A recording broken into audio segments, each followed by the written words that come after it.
and it's recording, so I'm going to say a huge welcome to our Global Wisdom Support Call for this week, and lovely to see lots of regular faces, some new faces, and I guess it'd be good just to go around, because there are a couple of new faces, and just say hello and who you are, maybe where you are, something about mBraining, maybe just, I don't know, how long you've been in it, or in which discipline or field you use it in, or yeah.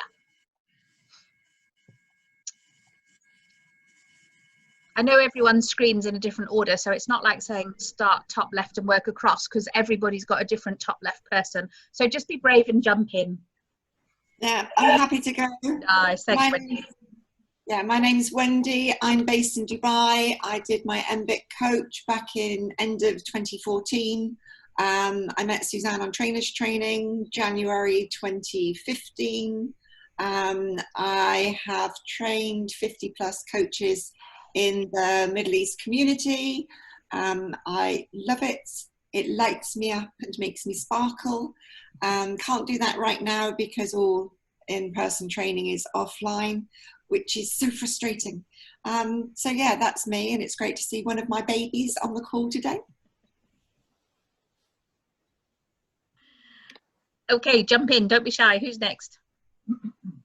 I'll go. Nice. Hi, I'm Stephanie, if I'm in trouble. I should probably change my name tag. I did the mBIT coaching with Hen in the UK last year. Don't know, I've had a baby. I was pregnant. Ooh, congratulations. So, thanks. I've got no idea. A year or so ago, maybe more. I train actors. So I use my NLP training and the mBIT coaching to help them be kinder to themselves and to look after themselves, and just to be healthy, happy actors. Beautiful. Have you come across Alison Matthews? No. Track her down in the community. She's in London. She's TV producer, works with actors as well. You'd get on like a house on fire. Amazing. Thank you very much. Okay, who's next? I'll go next. I'm Robin from Whangarei in New Zealand, and I've been a mBIT coach since 2012, I think, and did master coaching with Suzanne and Grant 2016, 17 in Auckland. So yeah, and I'm an NLP trainer. Fantastic. I'll go. I'm Brian from the Netherlands, up in the north in Groningen. I've done the mBIT coach in December, so very recently. Quite inexperienced in this field, haven't been able to practice it a lot, just finding a few people at the moment, especially because of the whole corona. It's more difficult. It's been part of a bigger training, a sort of a professional hypnotherapy. There are some more other techniques that we learned, but I haven't been able to do my exams because of the corona, so that's the only thing missing. But I'm looking at starting a practice, and I think the mBIT is really, really fascinating. And I definitely want to do more with this, so I'm really happy being here. And especially listening and learning from more experienced coaches and trainers like you. Oh, fantastic. It's lovely to have you, Brian. Hello, I'm Frank van Nimwegen, also based in the Netherlands, and where Brian is up north and deep down in the southern part, near the Belgian borders. Being an mBIT coach since 2017 and an mBIT trainer since 2019. I normally coach team leaders and team managers to be the best team leader ever, and help them to get the best team they had ever. Awesome. Set the bar high. Hi, I'm Kerry. I'm also based in Dubai, and I'm one of Wendy's babies growing up now, I have to say. So I'm going to reframe Wendy to change her sphere of reference at the moment. I'm an mBIT coach. I'm also an NLP Master Practitioner coach and an EQ certified coach as well. So a lot of tools in my toolbox, but I have to say mBraining is the best one at the moment. My day job is a primary school teacher, so I will have to disappear fairly soon because this is my lunch break and I need to go back online Zooming with the children. So my specialist area is mBraining and coaching with children. So on that note, do you ever deal with anything around bullying, kind of incivility in schools? Well, we're fortunate in our school that we don't have very much bullying at the moment, but yes, that is an area where I do have a lot of expertise and experience. Would you be interested in going on a podcast with a lady called Tracy? I can jump out of my comfort zone and do that, yes. Awesome, I'll introduce you. Sure. She's got 500k views on her podcast that she's done in the last 8 weeks. So I was one of them. She's done a whole load. She's been picked up by a TV stream now, and they're going to ask her to, or they are asking her to do regular ones, but she's looking for it particularly in work with children rather than adults. And she asked me if I knew anyone else. So there you go. Good link. Thanks for that. You're welcome. Okay, who's next? Hi, I'm Christaru. I am in South Africa. I did my NLP training in 2018, early 2018, and then I also did my mBraining with Reb and Mark end of 2018.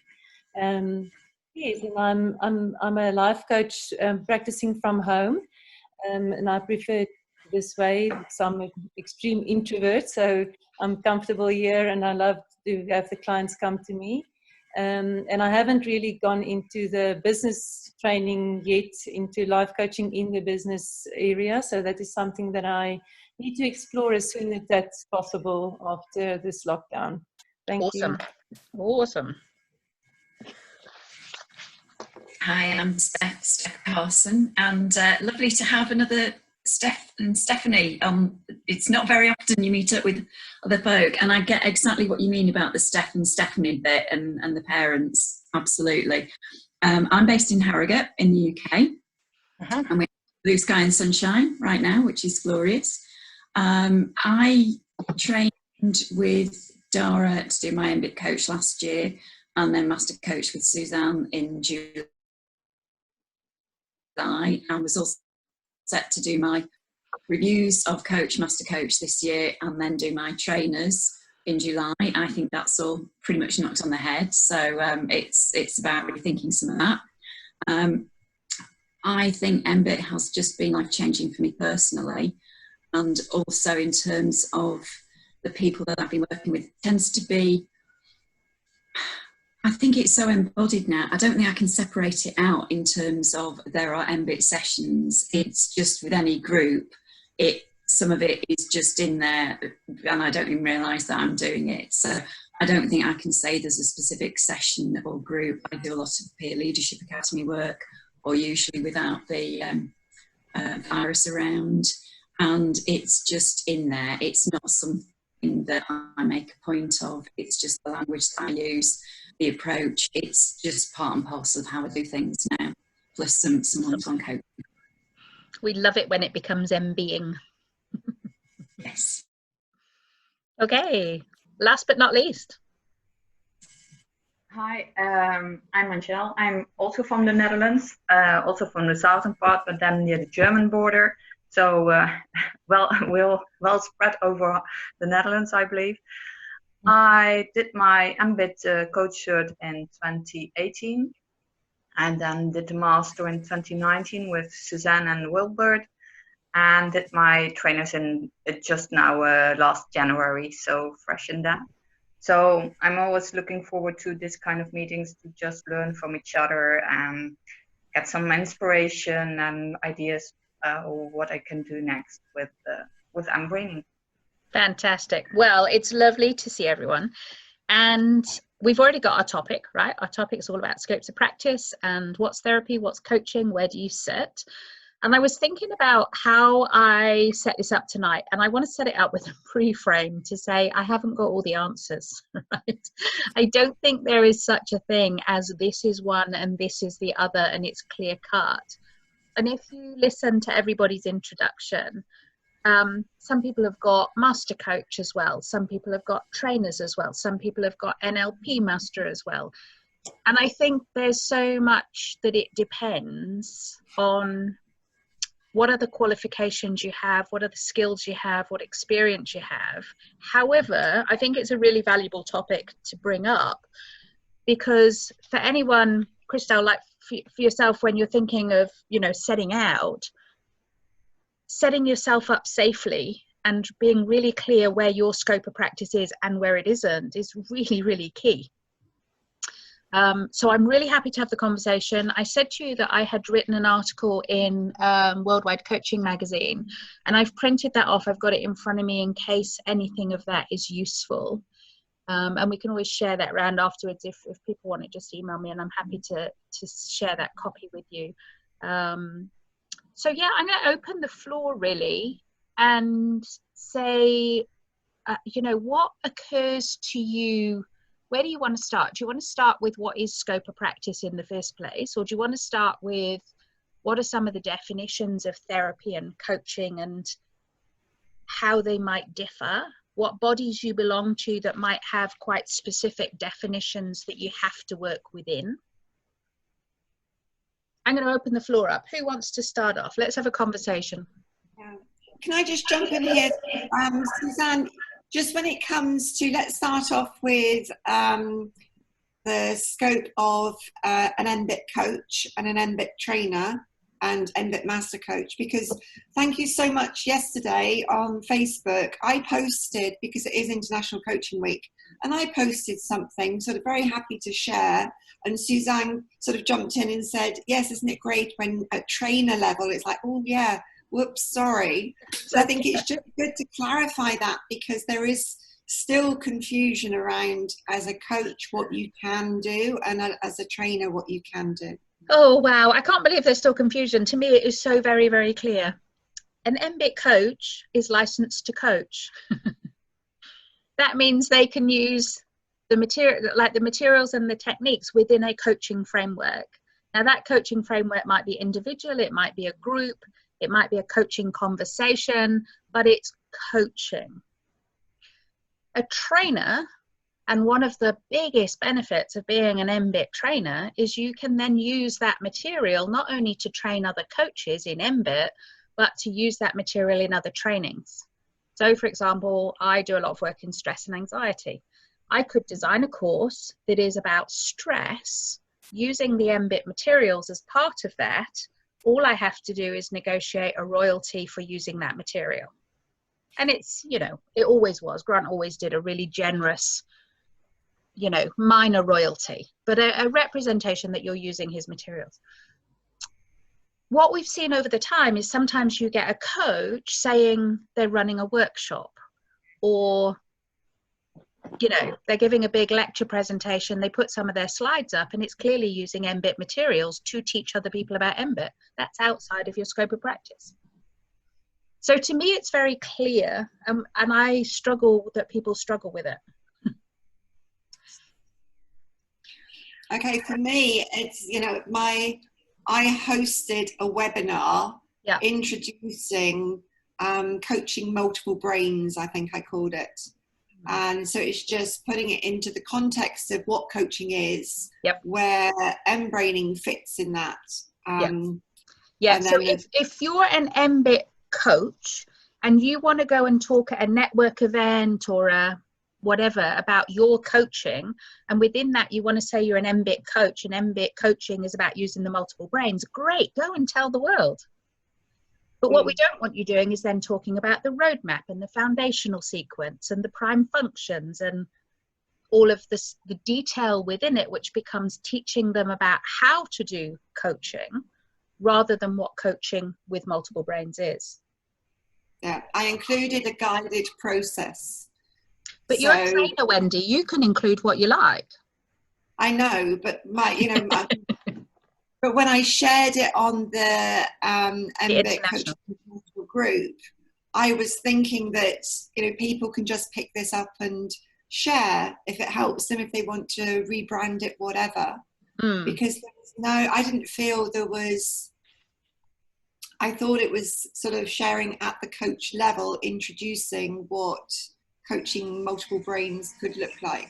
Oh, and it might well have been, because I haven't seen all those slides, right? So my only comment was just reminding coaches in Coaching Week that they can't go and teach mBraining. That was the only intention of the comment. But it wasn't a comment about yours, because, you know, I haven't seen your slides. So guided process is what I'm saying. Yeah, I think so, because if what they're doing, to me, that's almost group coaching, right? If you're just guiding someone through a process, then that's group coaching to me. But that's a world apart from, you know, let me just tell you about the roadmap, and the risk is, why do we have the distinction? You start teaching people without fully knowing the materials yourself, and the risk is someone listening to you thinks they know what they're doing. They go off and they try to use the process, and it's not safe, because they haven't realized how profound the model is. And we've seen it. We've seen people who read the book and think they fully understand it. We've seen people who, you know, come and do a course, and then suddenly they're advertising that they're offering a 3-brain coaching course that you can come and do. So yeah, I guess I just wanted to re-emphasize to coaches that if you're a coach, you're a coach, and yeah, go and tell people you're a coach, and go and tell people how amazing it is, but don't try and teach it. Certainly what I've done with our coaching group in Harrogate was just tell them a bit about it. Various people have then gone on to do the training, and I think with somebody else who's mBIT trained as a coach, what we did was just explain a bit about the breathing, and explain, without getting into any sort of detail, that this thing called balanced breathing, there's lots of people know about balanced breathing anyway, and then just got them to think about the language that people use in terms of head, heart and gut, and use that as, without going into any sort of detail at all, just raising awareness. And that seemed to work really well, to kind of give them an idea without getting into any of the detail. Yeah, beautiful. Alrighty, so mBIT coaches, where do we sit? Are we coaches? Are we therapists? Why are we one or the other, or one or not the other? Are we a bit of both? What's the it depends? At least I see, that gives away my feeling, is I think there's a bit of it depends in there, but there you go. Well, the reason I brought this up the last time, well, first of all, because I'm an unexperienced mBIT coach, and I need to learn a lot, and I'm so aware of how I am at the start. But I thought it was very interesting, because I was thinking more in terms of result for your client. Say you have a client, he or she has an issue, you're using mBraining, and when they finally leave after 1, 2, 3 sessions, whatever, and they go like, I am so happy because things have become so clear to me now, I know what to do. Have you coached them, or was that just therapy because their problem has been solved, they know how to go on? You know, I think what's the difference between I've been coaching someone or this was therapy? And I mainly, first of all, I realized that I got this sort of come to my realization was through a remark that you made, Suzanne, is where you said, when it gets to therapy, you have to stop and you have to redirect people to a regular therapist. So that's how this is, okay, you know, this is, for me, this is when it starts getting, okay. but where does that start? Yeah, great question. Okay, so where does it start? If somebody asked you that as an mBIT coach, and I do appreciate that probably you'll have a slightly different either view or practice on this depending on your other qualifications and the areas you work in.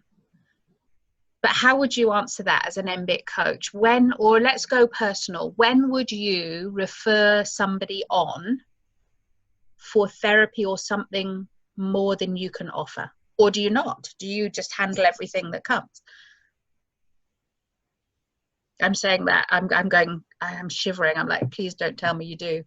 I'm going to go back to the first question. When would you handle on for safety reasons? For me, I trust my gut. Okay, say a bit more.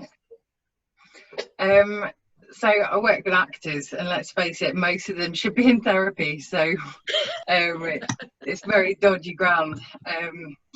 But there's I mean, I say a lot, like, this is actor training, I'm your coach, this isn't therapy, and everyone goes, yeah, but it kind of is, isn't it? And I'm just like, yeah, but it kind of isn't.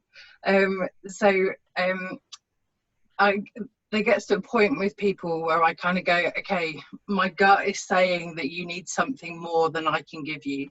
I'm here as your acting coach, and you know, what I do as an acting coach is dealing with nurturing their everything that they're full of. So it definitely is borderline, but my gut just goes, okay, this is beyond you. I can wrap my arms around you, I can look after you in this environment, but actually you've got something that takes you out of what is work.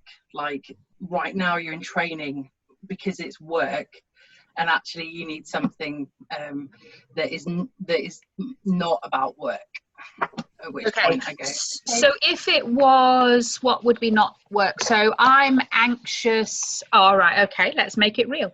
I've been in lockdown for 5 weeks and I'm anxious about coming out because I seem to have developed some form of, you know, fear that I'm going to pick up the virus every time I touch anything out in public. Is that to me or well, you or anybody? I would always bring it back to, okay, well, I'm here as your acting coach, so how is that impacting you in your job and your work? And if they say, well, it's kind of more than that, I go, okay, then that's beyond my, I can help guide you within, you know, how that's affecting your work as an actor. But if they're able to identify that it's beyond their scope of work, then that's not okay. So you're quite clear, and I love the fact you're quite clear, because this is what I'd love everyone to do, is to find out where their clear boundaries are. And you sound really clear. It's either work related or it's not work related, and if it goes outside of work related, that's not me as an acting coach. Yeah, there's got to be clarity. People, I mean, again, actors, they, you know, actors are dealing with themselves. You know, their tool, a carpenter's tool, is their saw and their drill and their lathe and everything. But an actor's tool is themselves, is their head, heart, and their gut, and their body and everything that they've got. So, you know, it's really tricky, but I've definitely spent some time over the last few years kind of going, this isn't a place for me. Like, this is beyond my, like, I love people and I want to nurture people and make sure that they're okay, but there's a line for me that I'm pretty good at trusting my gut to go, okay, there it is.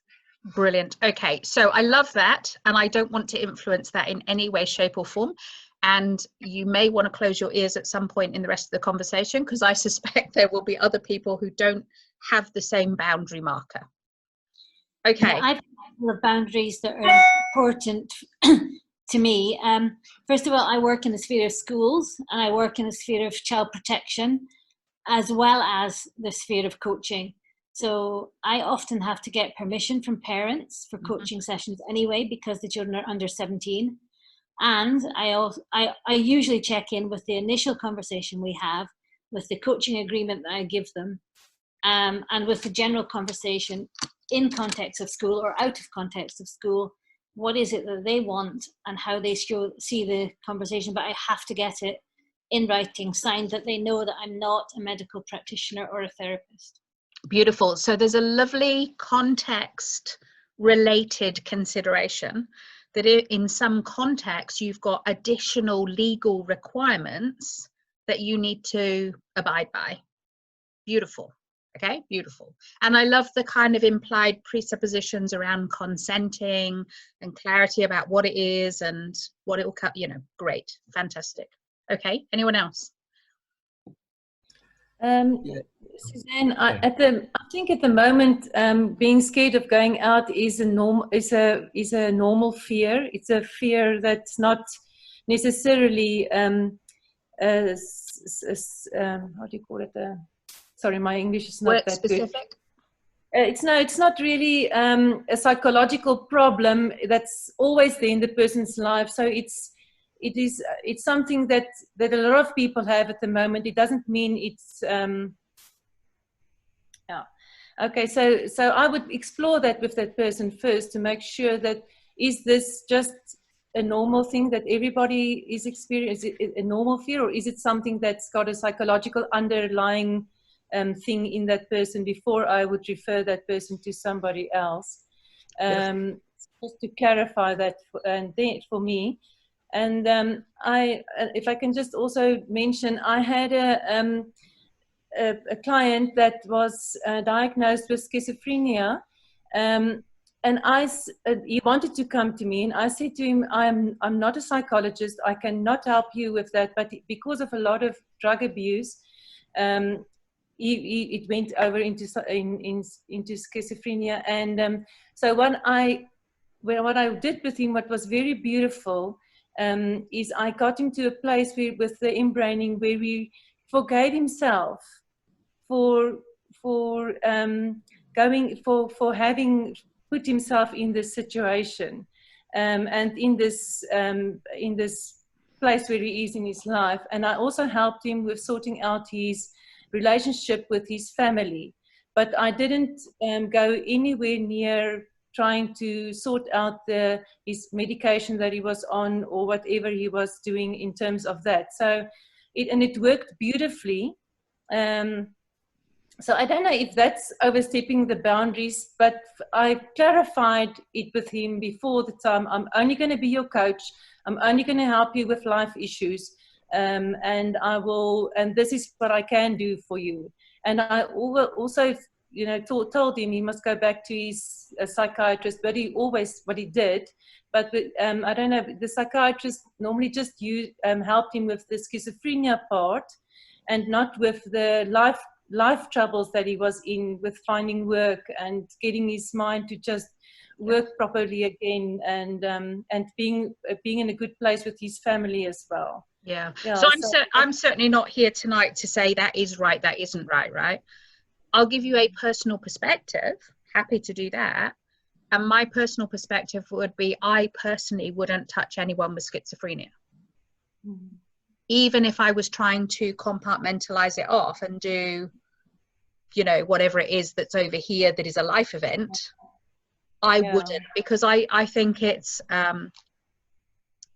it's too big an identity issue that my belief would be I couldn't separate it off. So I would feel unqualified to touch someone with schizophrenia.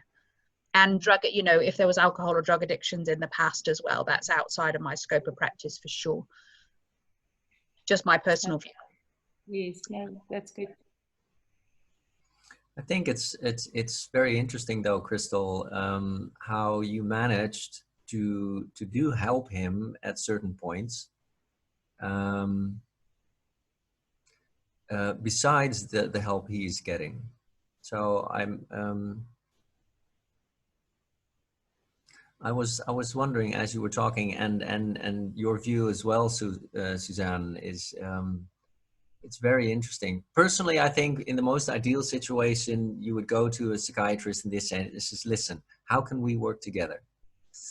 but that's not always possible, because a lot of them are not open to working together. But I think we could do so much more for our clients if that was possible. Oh, and if we look at where we're going, I mean, the cases of mental health conditions is going to go sky high, right? We know all the indications are it's going to rocket. And we didn't have enough capacity to deal with the current mental health conditions. So I think we're going to have to be more flexible globally in how we support people, because there's not enough registered mental health workers who are going to deal with everything that's coming up. But I still think there's an element of, there will be some conditions that need fully registered mental health professionals. There will be others that we can perhaps help and hold at a lower level. So I think this conversation is really key, because we are going to get people coming to us desperate for support with all sorts, stress, anxiety, you know, fears. If you look at some of the initial work coming out of Wuhan, agoraphobia is a real problem. People are not wanting to come out of the house. People who are coming out of the house are coming out with OCD. So I think it's a really good conversation. Yeah, absolutely. And we are individually all going to have to work out where our marker is in terms of what will we and won't we cover. I love the idea of going to whoever the mental health professional is and saying, are you okay if we do this in partnership and parallel and we talk to each other? A bit like I do with my GP work. I think that's certainly one way around some of it. In New Zealand, we're not a very litigious society, but in some countries, I would be checking your insurance policy and making sure you're covered for the scope of practice you're working under. Just an example here. I had one client who had all sorts of issues going on. And part of my pre-coaching questionnaire always ask questions about medical. Are they seeing anybody else? My client's agreement says what I do, what I don't do. So it's all written as well as spoken. And I requested a letter from the doctor that they were seeing. And, you know, there was some resistance there. And I said, well, until I get it, I'm sorry, I'm not prepared to help you. And I think this is going back before I've done embraining. And eventually I did receive something, and it was only in hindsight where they had completely sabotaged their success patterns. And, you know, I did work with them because I believed I had a non-objection letter from their doctor. And on closer inspection, it was from a Yahoo address. So, yeah, there's me being gullible, thinking, okay, right, yes, I believe this person. I believe this is from their doctor. But then in hindsight, after they accused me of, oh, the session didn't work, I want a full refund. And it was like, well, hang on a minute, how has it not worked? At the end of the session, we checked in and it had worked. They had tasking to do. Have they done the tasking? Oh, but it just didn't work. Okay. So, yeah. I mean, in the end, you know, on reflection, it was just like, I shouldn't have touched them with a barge pole. Yeah. And it's protection both ways, right? Because it's protection for you, it's protection for them. And I'm delighted to hear that everything went fine and he got a great result, he or she got a great result. But, you know, it's the kind of risk management of what if they hadn't.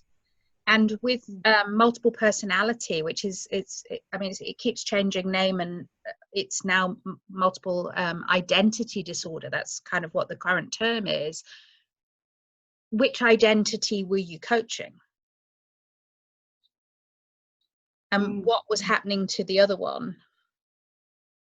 And yeah, so I think, and I'm in that gray area of my coaching. So I'm not someone who is, you know, kind of traditional fixed black and white line. I have definitely drifted into that gray area, but there are some things I know I wouldn't go near because I don't understand enough. And if I don't understand the risk that I could create by coaching them, I'm certainly not going to go there. Yeah. Would be my take. I must say, Suzanne, that this was actually just I actually don't want to say this while it's being recorded, but No, it's fine. Let me see if I can pause it just a second. Okay, thanks. It is recording again. So for those listening outside, I'm sorry, we just had a private moment. Steph, do you want another private moment, or do you want? No. Go. So it's interesting that you just said how important the relationship is. So I'm in the process of designing. So a lot of what I do with actors, like humans, just general humans, could benefit from. And it makes actors sound like they're not human, but I'm not going to go there. Yeah, that's a whole different conversation. So I specialise in a thing called the Meisner technique, which is about being present, being open, trusting everything to move, motion, everything is designed to keep moving. I'm not teaching actors how to act, I'm teaching how to not act, is basically what I'm doing. Stripping them back of all their programmed behaviours so that they can be open to be honest and truthful. So what I'm in the process of designing at the moment is working with people that I've already got a relationship with, so the actors that I coach, but guiding them through changing neurological pathways, basically reprogramming stuff. So like for example, I've started working on it myself with losing weight and my relationship with myself ongoing, and how I can change my thought patterns, basically. So I'm in the process of using my NLP and mBIT stuff to work with some of the actors to help them change their thought patterns, using a tool that I use in my actors called free writing. It's really exciting, and that's why when I saw that you were running today, I was like, okay, because I'm not a therapist, and there's this is outside of the realms of actor coaching. This is me going, okay, I know you really well because we've worked together for X amount of years with as an acting coach. So now let's work together. You've got something you want to change. So let's work together on a 3-month program, and where we work every week together as a group. So it's me basically coaching them through a technique that's free writing, but using it to create new pathways, new thought processes. And I've been really stuck. The way that I design stuff is by asking the questions that they're going to ask me. And one of the questions that I wrote down was, is this therapy? And I was like, I don't know the answer to that yet. No, it's not therapy because I'm not a therapist. So how do I get clarification for me and for them? And how do I make sure that whatever I'm doing is keeping them safe and me safe? And kind of where I've concluded is that I'm working with them now and where they want to be, their desired outcome, rather than their past. And that's kind of where I've gone, okay, well, that's coaching. That's me going, where do you want to go? Yeah. So I can coach them that way. So that's kind of where I've landed, and it'll be interesting to hear what you think about that. I don't know you at all, Stephanie, right? So you're just going to have to forgive me. but sometimes I kind of claim to be the inventor of provocative mBIT. Okay, so I think that's lovely. It's very clear. Here's a problem. This is where I want to go. That's coaching. Great. What if my self-image is so rubbish that I can't possibly do what you're asking me to do because, you know, well, you wouldn't believe the sort of childhood I had, and you wouldn't believe what my teachers told me, and you wouldn't believe what happened in my first job. Yeah, so that's where I'm going. And I suddenly flick it all into the past, because the reality is we're complex human systems, and you can't separate that all out. It is layer on layer of filter for where we are working in the here and now and moving forward. Mm-hmm. No one's going to come as a, you know, a pure perfect individual to this point in time so that you can just go, oh great, you want to go over there, that's the path we're going to walk. I haven't met anyone yet who hasn't got a past anyway. Yeah, I guess that's where my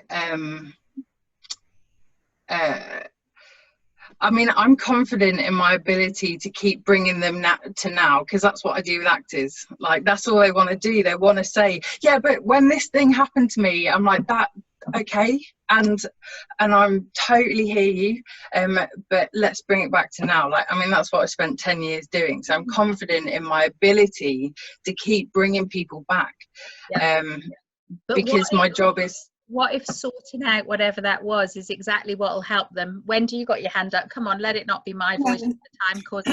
Okay. The best definition that I've got for coaching: the client is okay now, they want to move forward, we coach them on how to move forward. What can stop coaching, or what can stop clients moving forward, is because they get shit pop up from their past. So that's therapy. Anything past is therapy. Language, shit popping up. Yeah, and forward is coaching. What I absolutely love about mBraining, because we work on, okay, this is where you are now, this is where you think you want to be, what's stucking you. So that can be stuff from their past, but how is that stucking them right now in how they are mBraining? So we are still working in the realm of coaching, because we're working with how to move them forwards. And it kind of, I've been coached as a client because shit has popped up from my past and it's stopping me now. And it's like, okay, so what is it that I need to do now? And for me, it was a massive upgrade of my reference structure, because it was one of the nib things that fell out and got in the way. And it tidied up stuff in my past that had previously, unconsciously, been blocking me from what was happening in that situation. So it's because mBraining is working on the stucking. Yes, we explore heart, head, heart, gut, heart.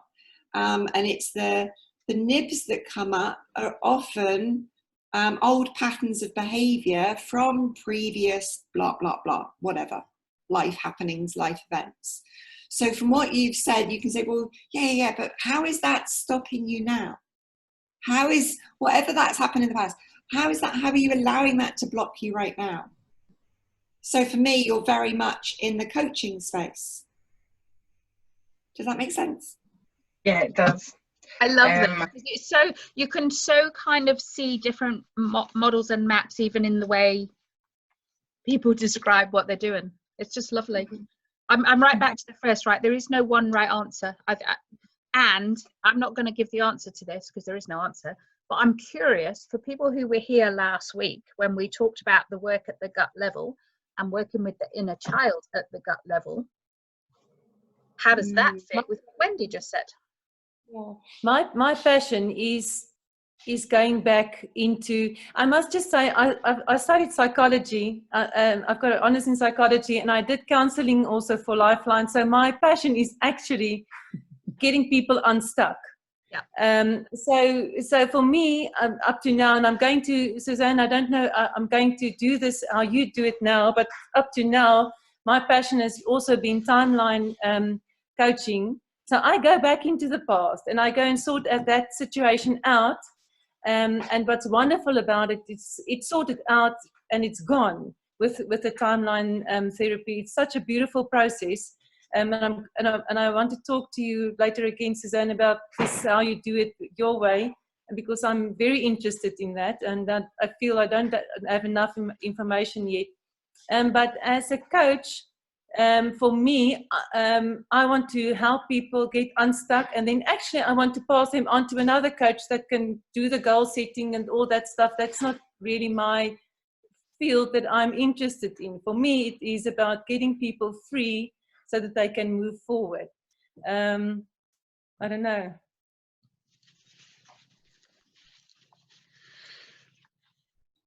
Yeah, I just add on to that, Christelle. I'm also a trainer of timeline therapy, hypnosis, NLP, yada yada yada. I do still use timeline therapy sometimes, and I always do it as a standalone session. I never combine and blend the two.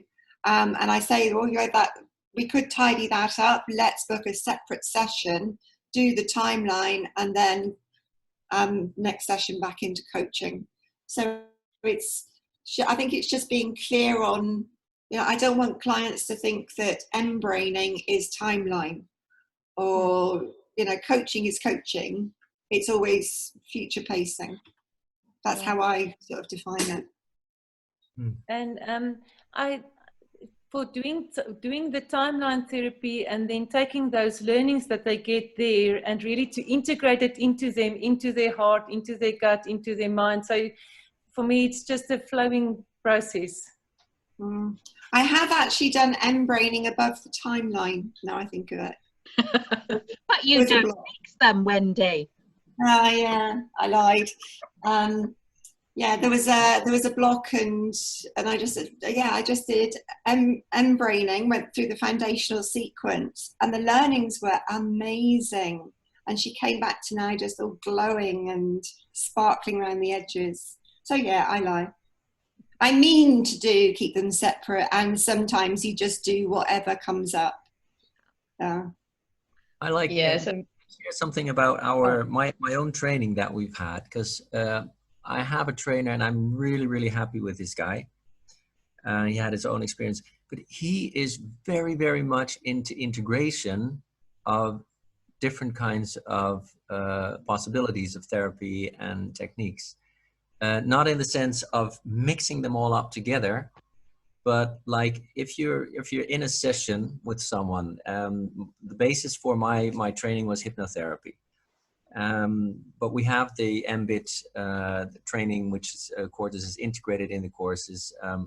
EMDR, is that the English term as well? Yep. We have something else which is called more specific for soul key, for regression to past lives, things like that, if people are interested in that. But what he always tells us, and that's the way he works as well, is let's say someone comes with you with a problem. You start a hypnotherapy, they're asking for a hypnotherapy session, and something very, very unexpected comes up. If at that moment, you can use either, for instance, mBIT for that sort of problem, or you could use EMDR for that specific thing, you can actually at the point help this client without making, instead of keeping everything separate and making separate appointments, separate sessions and all things like that. He says, if the situation arises and you can use a different kind of therapy, what's the harm in that? I go right back to what I said at the beginning, right? There's no right or wrong answers here. Yeah. Because each therapist or each coach will do it their way, and they all get good results, right? But they would all do the same client with the same situation in a completely different way, but we all get the same, like we all get great results. So this is not about coming away with a right answer. To me, that's not what I intended on this call. It's about saying, isn't it interesting that to some extent we're all using the same model, at least mBIT, and lots of us said NLP and lots of us have said timeline therapy. So there's lots of commonality. And yet we all have a different take. And isn't that exactly what Grant designed? Grant designed a heuristic, not a process. And it was always supposed to be so foundationally sound and scientifically based that you could use that heuristic in your way with your clients. And that it's okay that I would do it completely differently. What does the client need? Yeah, absolutely. And in that moment, because what they need then might not be the same as they need, 3 months down the line or whatever. I do think, though, this is a really good conversation, because I think we have a responsibility to keep ourselves safe. We have a responsibility to keep the client safe. We have a responsibility, especially in some countries, to be within the right legal framework and insurance practices. And if you belong to any particular bodies, professional bodies or associations, then you also need to abide by any regulations they have. And some of those bodies have quite strict definitions of what coaching is or isn't, whereas others have a wider frame around a model rather than a particular coaching definition. So I think it's absolutely fascinating. I'm going to throw one word into you that we use a lot in mBraining. And I'm curious where it sits with the more traditional fixed view of coaching, and that is generative. Generative and ontological. Where does that sit if all we're doing is this is where the client is now and where we're taking them?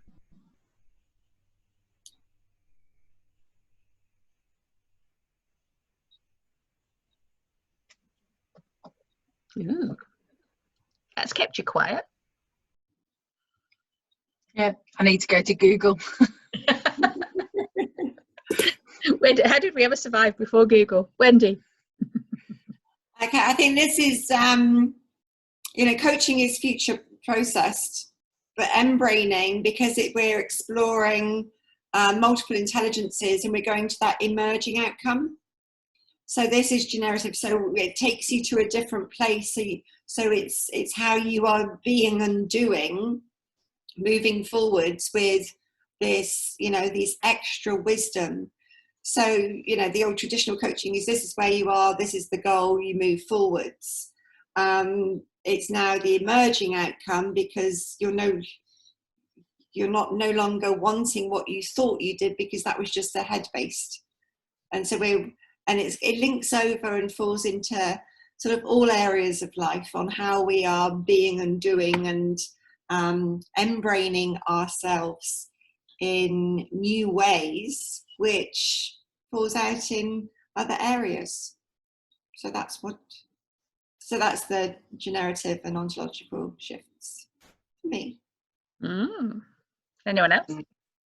Exactly, Wendy, because when we start to train or coach managers to be the best team leader ever, having said that, if we say we are throwing you into therapy to be the best manager ever, there's going to be some shifting because they will tell me we're not sick. So for me, coaching is optimizing the process. And if we tell them that they are coached to be the best team leader ever, it starts to be generative because they are leading their life, they're leading their family, they're leading their whatever.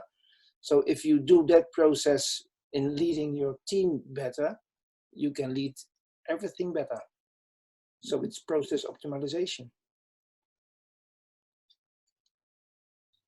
So it's not stuck to where we coach on the team leader bit. That's generative for me. Fits.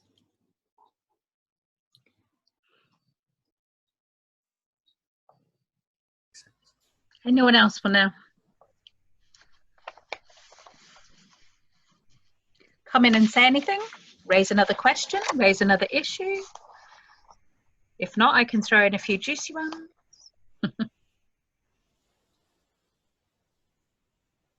I'd I'd really like to know what people have got in place. I think, was it Wendy? Got no memory at the moment. With the trees behind her head. That says about consent. Oh yeah. Oh, Kerry. Yeah, it was Kerry who mentioned that. Yeah. She's back. Kerry gone? Yes. So confused. Yeah. What do people have in place to make it clear to the people that they're working with, and that protects them, like a contract to sign, or like, yeah, what do you have in place? Beautiful, and that kind of fits with questions Steph's just asked on the chat as well. So yeah, I think we can combine those two together. So yeah, what do you do? How do you contract with your clients? How do you consent? And I'm going to throw in another part of that.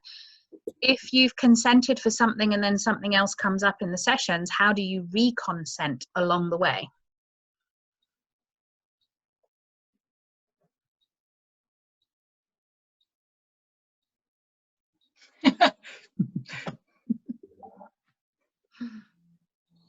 I guess well, I mentioned earlier that I use a client agreement that is, this is what I do, this is what I'm certified in, this is what I don't do, this is how we will work together, this is the cancellation policy. All of that is in a written agreement. And then at the beginning of each session, it's like, what is it that we're working on today? So it's more like contracting what they want to achieve per session. And if it's outside the realm of what I do, I will say, I can help you with this, and yet that is something I'm unable to help you with. So in terms of consent, I have had some parents reach out to me asking me to work with their kids. You know, if they're 14 plus, I will consider it. But my first response is always say, yeah, give them my number, tell them to give me a call. So I know the parent wants it, they've consented, but does the kid want it? The same with spouses as well. I want my husband to work with you. Great, give him my details, tell him to call me. Oh, but can't I set up a meeting? No, I can't help somebody if they haven't said that they needed helping. Yeah. So that's kind of where I go with consent. Yeah. Yeah, I send out a form that has all of the things that I'm qualified to coach in. And with children, I make sure that the child wants it, and I'm quite happy if the parent is there. And I don't think I've coached any child yet where the parent hasn't been there. I think it's useful to have the parent, otherwise they can unwind all of the coaching that you've done with the child.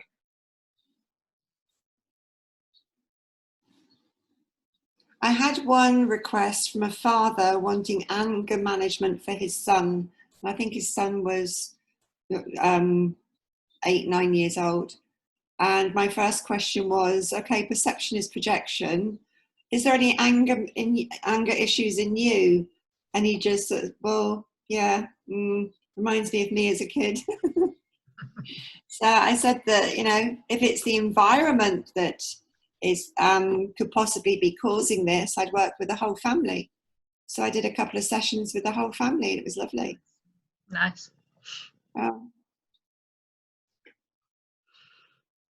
Does that answer the question? There is I don't know how long ago, years ago now, Grant asked for my contract, and I gave it to him, and we tweaked it between us, and it's up on the Dropbox, the coach's Dropbox. So if someone's just starting out and wants one to kind of use as a guideline, a basis, although I've changed mine quite a bit since that went up, but it does give you a starter. It doesn't, you know, just take it and take which sentences work for you and ditch the others. Make it your own, really. I think that's the gist of it. The other thing, beyond everything you've mentioned, Wendy, the other thing I have in mind is I have my expectations of the client and what they can expect of me, and then I have a list of my code of conduct from the body that I'm affiliated to, so that they know kind of my expected standards of behavior, and also who they would go to if they had any concerns or complaints, that would be who they went to.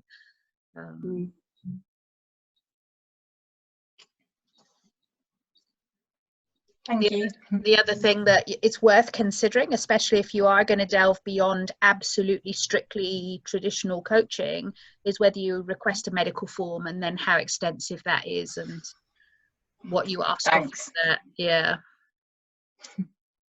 And again, there's one of the one from the coach cert, I think, is up in that Dropbox for coaches as a starter for 10.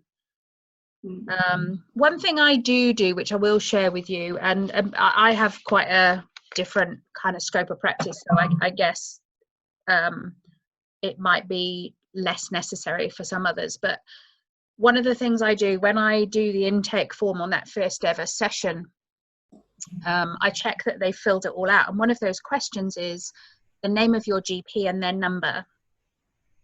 And I get their consent in that first session that if I'm ever concerned about them or their safety, that I have their permission to contact the GP. Now, the reason I do that is because I work in the field of stress and anxiety. If somebody abreacted on me and ran out of the room and I was concerned about whether or not they were at risk, the chances of me getting consent in that moment as they're running out the room is 0. If I've already got that consent ahead of time, I know I can ring and just kind of, say, I'm concerned about this patient of yours and whatever. I've only ever had one person not willing to share that with me. And so what I ended up doing was getting the name of somebody else who would act as a go-to person if I had concerns. So I just throw that in if you feel it's necessary within the sort of person that you see.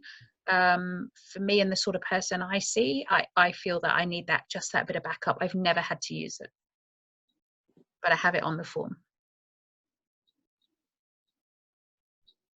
I think my the starting point with what I'm doing at the moment will be, I mean, because I know the people anyway, so it's kind of and I'd no interest in doing this with people that I don't know anyway, so but I think I'm going to get them to apply so that I can get specific bits of information about them and what they're wanting to work on, so that when I I can look at them and go, okay, that is something that I'm confident with as a starting point, so I know what group I'm bringing together, rather than going, okay, didn't know about that about you, and now I'm going to make you feel like a failure because I can't do anything. So I think that might be a way that I start, so that there's clarity. Yeah, and be aware that, there may still be stuff that they don't declare. Oh, yeah. That they think is not problematic. Yeah. Even with a pre-coaching questionnaire and some medical questions, you're halfway through a session, it's, well, yeah, they've had a gastric band, or they've had sort of major surgery, and which, we know that impacts so much on so many levels. And just, well, really? Oh, you didn't happen to mention that in the questionnaire. Is there anything else that, perhaps you should mention, and almost like backtrack and dig a bit deeper? So I think I sent one lady away with some tasking to give me more details about so much that had gone on with her, to give me more, okay, what am I really working with here? Yeah. Has everyone seen House? Yeah. What's it? His first thing is everybody lies. Yeah, and a small percentage lie intentionally, but an awful lot more, they just don't think it's relevant. Oh, yeah. They don't even think that something that happened, way back when is of any consequence whatsoever, and then it bubbles up because it's a pattern that's repeating in different ways, and they didn't even realize it was linked. It might just be dementia. They forget. And that's just the Totally. I think if somebody has been on medication for a really long time, they think that's not medication. Yeah. Or, you know, your life is so anxious and stressed, back to my world kind of thing, they kind of, it's normal. It's their normal. They don't know any different. So the fact that, you know, some of the things I get, I'm seeing them for stress, and then they suddenly say, oh yeah, I got raped, and you go, oh, okay, that wasn't mentioned earlier. It's just one of the things that's led to where they are now. It's almost, you know, yeah. Yeah, I've heard some people say 9 out of 10 times people come for something they didn't realize they came for that. And that's exactly what mBIT is designed to do, right? Is to bring out that emergent, and going back to that word generative, that you think you're working on this, but actually you know, if you go, for me, generative, when I think of it, I almost think of it like an umbrella with spokes, is that low level, you know, I'm not going to say unqualified, but low level coaching, you'd pick the bottom of one spoke and you'd deal with that issue. And then you'd pick the bottom of another spoke over here. In mBraining, what we do is we go right for the join at the top, and we clear everything. And that to me is kind of the generative nature, which is why I think it kind of can so easily go into what I call that grey area that isn't strictly what we used to think coaching is or was, or maybe that was just my view of coaching. I used to say, I'm not a therapist, I'm not a therapist, I'm a coach. And that kind of came back to bite me many years later, when I'm like suddenly working with a GP practice and I'm seeing stress, anxiety, depression, suicidation, rape, all sorts. And I'm like going, but I'm not a therapist, but nor am I what a lot of people would think a coach is. What do I call myself? Feel free to offer suggestions. Mine changes from time to time. I play with therapeutic coach at the moment. Yeah, that's what I say, a therapeutic coach. Yeah, therapeutic coach, or a neurological coach is another one I've played with. And because I have drifted, and it's been a slow drift, not a one day this, one day that, what I've done is gone and got lots of other training, because I have felt like I needed to supplement what I had to spread into the areas that the GP was sending me. So I'm trained in lots of modalities now. So the way I handle it as an mBIT trainer, when I run an mBIT coach cert, what I say is, whatever your scope of practice was when you came in the door is the same when you walk out 4 days later. You've just got another tool in the box for where you already worked. It's not going to make you a therapist. It's not going to make you a health coach. It's not going to make you something different, but it gives you a tool to use back in wherever you were already working. That's how I try to frame it. Because I think we're courageous, creative compassionists. Co-creatively. Yes. Co-creatively cohering. Let's get all 5 highest expressions in there. Where does that leave you in terms of why we started the call and the conversation? Does it help? Does it raise more questions than it's answered? Does it leave you thinking, oh, I maybe need to go and rethink some specifics, because there's some, you know, there's some wobbly lines around the edge. I'm not sure where I sit on this or that, or I mean, I constantly question my scope of practice. You know, kind of, I not constantly, I regularly review it and check that I'm clear. For me, it's I'm the same. I'm always wanting to learn more about me, about other people, about how I can be better, how I can serve the people that I'm working with better, clearer, and clarity is a thing. I've always been a doer, and so what I've worked on over the last few years is kind of, you know, my gut's like, let's go, and I'm like, now I'm kind of going, okay, just hold that. So you've got this stuff going on. Are you ready? And then I have to go through a process. So I have to go through a process that goes, okay, what are the questions? What are the answers? I mean, my actors ask me questions all the time, and my answer is, I don't know. I couldn't possibly know what the answer to that is. So it's where I'm at the moment is knowing which answers it's okay to not know, and which things I do need to know if I'm going to be going into what I'm wanting to do with some of the actors. So yeah, this conversation, I mean, I'm stuck in Wales, like I've got nobody to talk to about this, so it's really lovely and really helpful just to listen to you talking about how you work, even though it's a different world that you're working in. I've got lots of notes of things that I need to go and mull over, chew on. So for me it's been really helpful, so thank you very much. Oh, you're welcome. I mean, you know, at the moment we're meeting every week. Once we start to get some sort of normality back, it will go back to monthly, but they're, you know, these are ongoing. I've been doing them for about, I don't know, 6 or 7 years now, and there's enough people come to make it worthwhile. I would also strongly recommend you get into a like peer. Bye, Frank, nice to see you. You know, get yourselves into a small peer group if you can. And I mean, I still love face-to-face. If you can get yourself into a small little practice group in your locality, if not, do it by Zoom. You know, just find 2 or 3 people to meet regularly with and talk about clients or issues or whatever. I just think it's invaluable.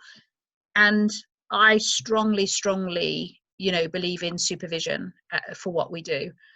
So get yourself a supervisor and check in regularly, because you're not only able to talk about clients, but actually is that reflection back on you. What does this say about me? Inevitably, we're going to have stuff that bounces up in front of us that is more about us than the client. Well, when you're with the client, that's not the time to deal with that. So to be able to take that into a supervision process and really go deep with it, yeah, so I belong to practice groups. I run this. I have regular peer support sessions with people. I do all of that, and I still feel like there's lots I don't know, and I'm okay with that. Yeah, maybe it's also the idea of every client, no matter how good you are, no matter how experienced we are, no matter how much we've learned, how many clients we've had, I guess every new client is just a new start. Absolutely.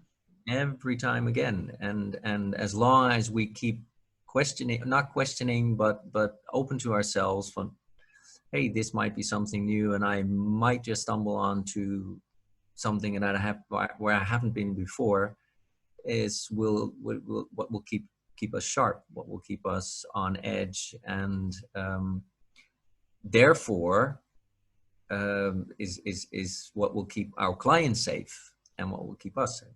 Yeah, I love that frame. I just think it's perfect. If you get to the point where you think you know what the client needs, you've stopped being a coach. You're an advisor. And that, you know, that maybe in some business terms they may well want a mentor and advisor, but I don't work in that space. I work as a coach, and so I try and hold that know nothing space with every client I coach, because they'll always know more than me, and they'll always come up with a better answer than I can come up with for them. I think it's also setting ourselves up. I know with a couple of people, you know, chatting to them before a session, I think, oh yeah, they'll be fine. No. Yeah. Yeah. Oh yeah, they'll just whiz round and they'll be fine. No. So expecting the unexpected and being okay with not knowing the answers. The clients do, funnily enough. This is literally everything I teach actors. That's what I mean. Like what I use in my actor training is like, you know, we don't know what's going to happen. It's your job to not know. You've got to trust yourself, trust that you have everything that you need to move forward, to respond truthfully, about being in the moment, about being present, like everything. I'm teaching and I'm like, oh, is this actor training? I don't even know anymore. Now, see, you accused them of not being human earlier. Maybe you'll have to redefine that now. Maybe they really are human. They're superhumans. Superhuman. Ah, oh, nice reframe. Awesome. Well, thank you. I am going to say goodnight temporarily for the recording and close the recording down.